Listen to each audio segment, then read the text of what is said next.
Welcome to this game of Arena where I'll be showing you a fun fast feudal trade boom play into a Conquistador adaptation.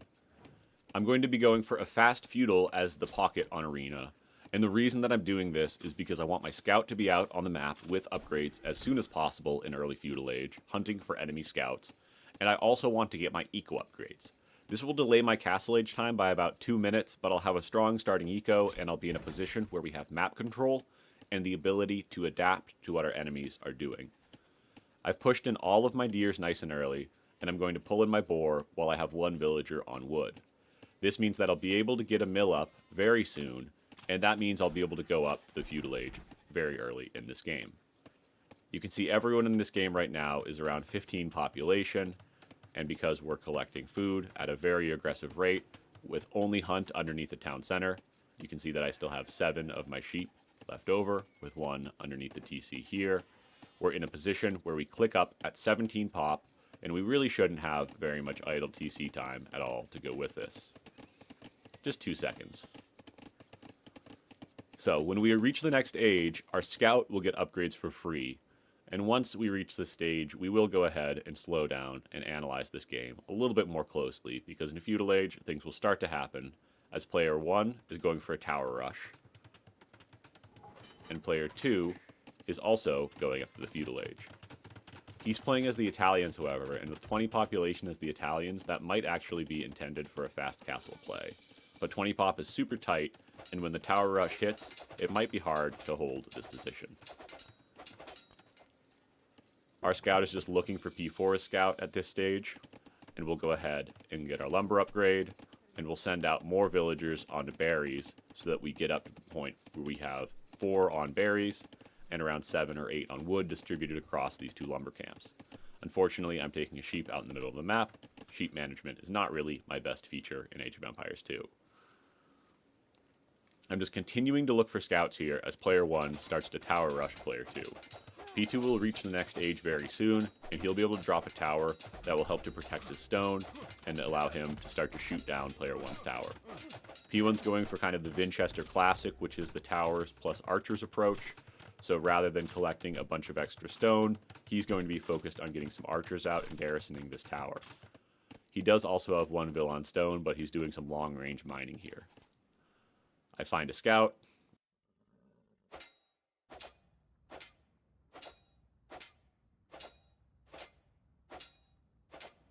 We get our first scout kill, and that puts us in a pretty nice position where this side of the map will have a little bit of additional control. Player 1 is repairing this tower, and he'll start to produce archers to put inside of it so that his villagers don't have to go idle while he's doing this tower war play. I've gotten my feudal eco upgrades, and while all the other players are reaching the feudal age, I'm just going ahead and collecting as many resources as possible. We'll look at the eco stats at a couple points in this game just to see how well this is actually working for us. And just right now you can see we have spent the most resources in the game other than player 2, and that probably means that we're in a pretty good position in terms of total res collected as well. We also, of course, have the best kill death ratio, though Jojo Road Roller as the Romans has collected more total resources than us, and he is going for a fast castle build, and the Romans do have just that inherent eco bonus where they do everything 5% faster.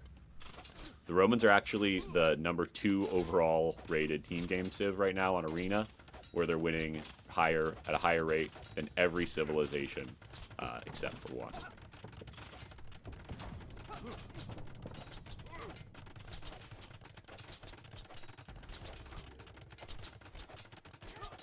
P1's tower rush continues in this area, and player 2 builds another counter tower. But at this point, this is getting much more efficient for player 1 because he can just put his archers inside and shoot down these towers. And player 2 is completely feudal locked here, and player 1 has the same amount of villagers. So I really prefer P1's position and the way that he's gotten a forward set up here. He's got a little bit of military on the map, and he's going to allow me to be in a position to pressure from behind. I get my blacksmith and market built, and now I go on to stone fully, and I'll be able to start advancing toward the next stage as well. I do have to sell 100 wood in this game to go up because I didn't go on to gold, but that was just kind of a combination of the Spanish bonus where you get gold for researching technologies and using the market. I'm going up to the next stage, and you can see I'm not really significantly delayed behind a lot of players in this game. Player 8 is going to be up about a minute faster than me, and he's gone for a pure fast castle build with an eco sieve. And what we've been able to do with this is kill his scout. So while he's in a little bit of a stronger position than we are, we're not in a bad position at all. You can see here, these are the team game elos of the players. So I'm around a 1700 as a P1 and team game rating, and the lowest rated player in TGs is about 1500. But an average of around 1600 on this game makes it about top 1% of the ladder. As this Archer War continues, you can see that player 5 will have idle villagers inside of his tower, and player 1 just has one idle villager who's doing the repair job. And P2 will go ahead and build another tower just to allow him to pressure this area. But it doesn't actually look like he built this in range of the first tower, and you'd like to see him force the 2v1 so that he starts to take better trades than P1 in this tower trade, rather than just building a tower to protect the front of the stone. As we move up to the next stage, we'll be able to go for Conquistadors, and we've started our trade boom. So the reason that I'm going for this with this build is because you're always going to have villagers on gold when you're going for a fast castle anyways, and you often end up floating a little bit of gold, which can be used to buy the stone for a 4th town center, or can be used to build monks, or you can just pull those vills off gold entirely and redistribute them on other portions of your eco. Because we've gone for this type of build, where we build a lot of early farms in Feudal Age, we've pulled some villagers off farms on the way up to Castle Age, so that we'll be able to have more stone. And we end up asking player 1 to delete a house, and we drop a very greedy 2-villager castle here, simply because I know P1's got great map control, and this is putting me in an amazing position to succeed. I'll stonewall in these villagers because I have no loom, and P4 does send his scout out, but he's not going to be able to kill these vills. But he does confirm for his team that this really isn't the scariest castle drop, simply because they might be able to deny it. Player 2 might choose to try to do so, and in the meantime, we're just continuing to boom up here, and we've got 33 pop now, a castle drop, and we also have a few trade units out. We'll check the stats again here, because we really are, of course, the only player going for this type of approach, where at least P7 has gone for a castle drop as well. You can compare our ecos, and they're pretty close at this stage between us and the Korean player. We're a little bit ahead of him, though, and he's gone for a castle drop approach as well. And we, of course, have gone for the fast feudal, which means we already do have that kill on the enemy scout. And we're a little bit behind player 8 still, but we're doing a really good job overall of keeping up for the rest of the team and economy. And player 5, who's going for a free boom with the Slavs, a great civ, actually doesn't have that many more res collected than we do at this stage. So this is probably the best testament to this being a pretty good build. And again, he's a 1600 team game rated player, which is good for the top 1% in the world. Player 2 does come out to build a castle to try to deny this, and he's gotten now to the point where he has 2 towers shooting down player 1's initial tower, like I had suggested he might want to do. P1 will send his archers out over here, though, and he'll try to delay this tower for as long as possible. And the old adage that the tower never stops the castle looks like it might hold true here, because the castle is at 85% and the tower is only at 80%, and these Spanish builders are just so good. I have a huge problem with sending villagers to the wrong area of the map with rally points, and this villager does accidentally walk forward as well, but we do get the castle up, and we'll be able to garrison these villagers if we notice what's going on here. We get those vills garrisoned, and now we'll be able to start producing conquistadors.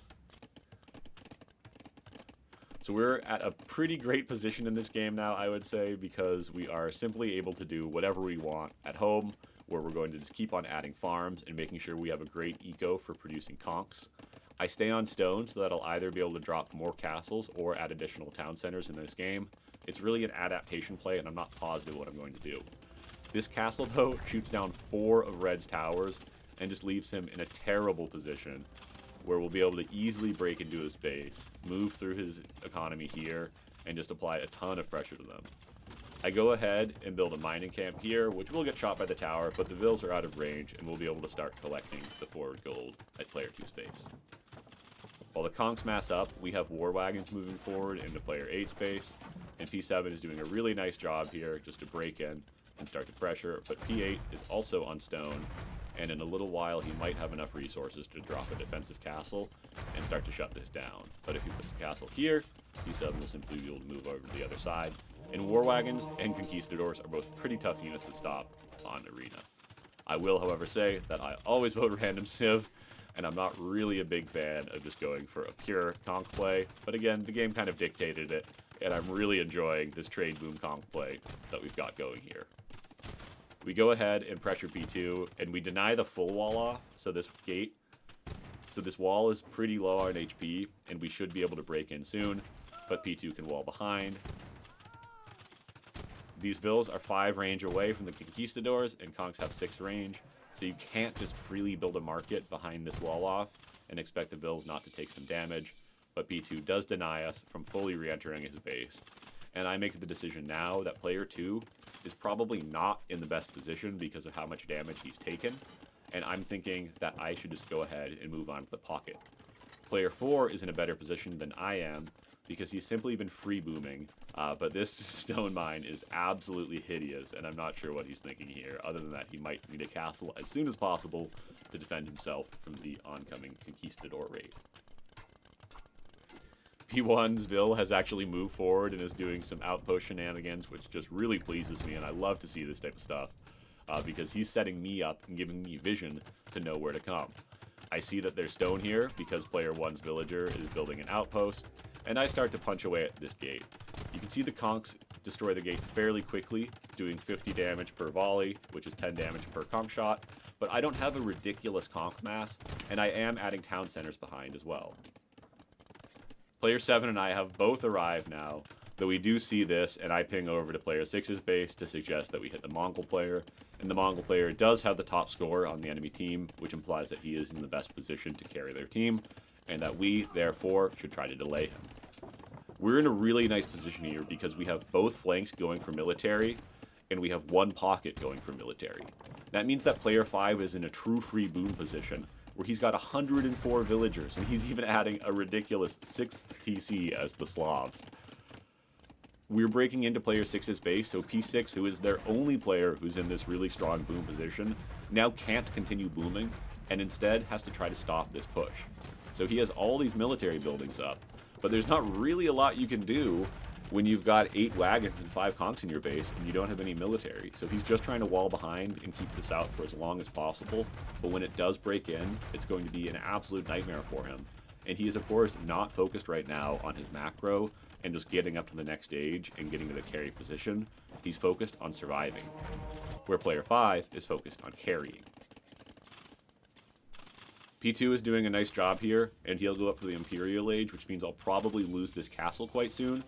And that's unfortunate, but it has given us the map control that we needed in this game, and their team is overall in a really strong position. We also have player 5 on the way up to him, and player 7. So even though our side is a little bit weaker right now, and that does make sense as my army is currently over here pressuring player 6, and we never had help from the other side, pressuring P2 and P4. We also killed a scout from player 8 in the early game just to give them that little bit of map control. It's not to say that our teammates have to carry us now, or they failed, but they are definitely in the better position with one of their pockets free booming, and me, the other side's pocket, attacking their pocket space currently. While player 7 goes in and starts picking off villagers with the war wagons because he's got these incredibly tanky units with 5 pierce armor that can just walk underneath TCs and be just generally toxic and the worst to deal with. He's just killing everything from P6, and it's a total nightmare. While he's there, I was just camping the siege shop, but I noticed that a huge monk force is coming in because they targeted my conks, and I get the heck out of there because I know that everything in this base is at risk of conversion. Monks and skirms are some of the best counters against war wagons, but there's really almost nothing else in the game that can deal with them except for a giant mass of heavy cavalry. The Koreans will always have options to augment their war wagon armies with things like spears or halbs against cavalry, mangonels against skirms, and they will always have options to counter the counters. But monks do a pretty good job here. And as P8 starts to get a few conversions, the war wagon army does start to disappear. We're losing our castle in the front now because red will start to produce a trebuchet, and we really don't have any tools to hard commit to diving underneath this castle. But at the same time, our teammates have an incredible position here. And while P8 is able to push back a small amount of this army, player 5 is going to be getting Onager, getting Siege Engineers, and he'll be in a position to hard counter this entire Scorpion army. And even with Ballistas, the upgrade for the Scorpions, the Roman player won't really stand a chance against Slav Siege.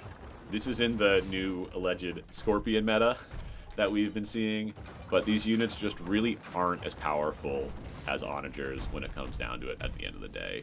They get hard countered by the units that are supposed to hard counter them, so Onagers will completely destroy these Scorpions. But Scorpions today are doing a much better job against units like Cavalry, and Scorpions are classified as anti-unit siege, so that feels very appropriate.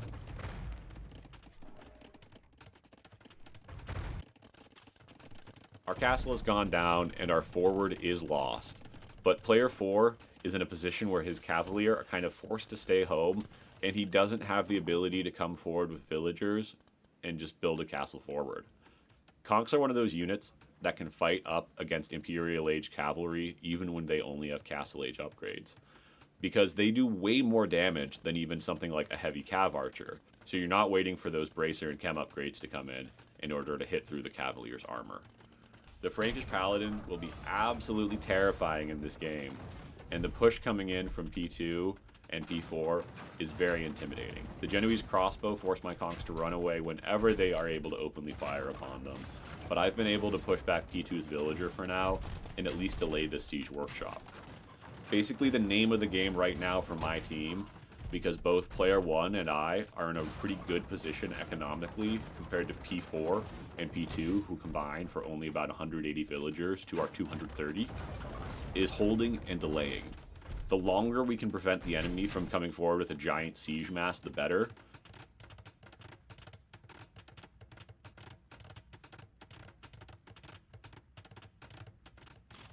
However, player 4 is being forced over here to defend player 8, and I don't really think this is a great idea, because he might have been able to kill P1 if they committed to this side, and P8 is already just in a terrible position with Boyars all over his base, and they're not really going to be able to save him when he's already run most of his remaining economy.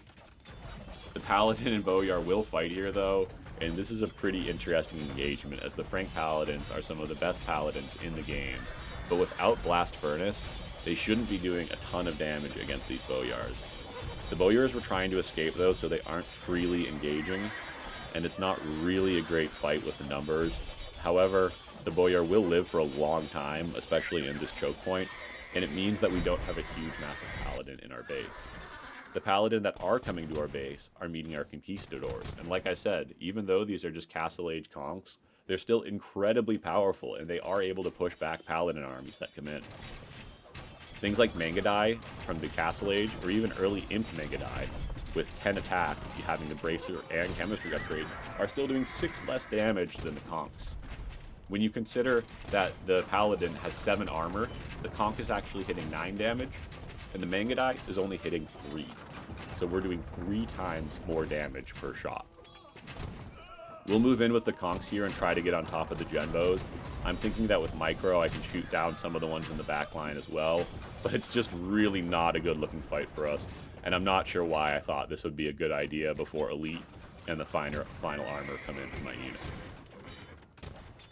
We're now in a position where we don't even really have enough Conks to take great trades against the Paladin anymore, so it's a little bit more of a pain to Micro these down.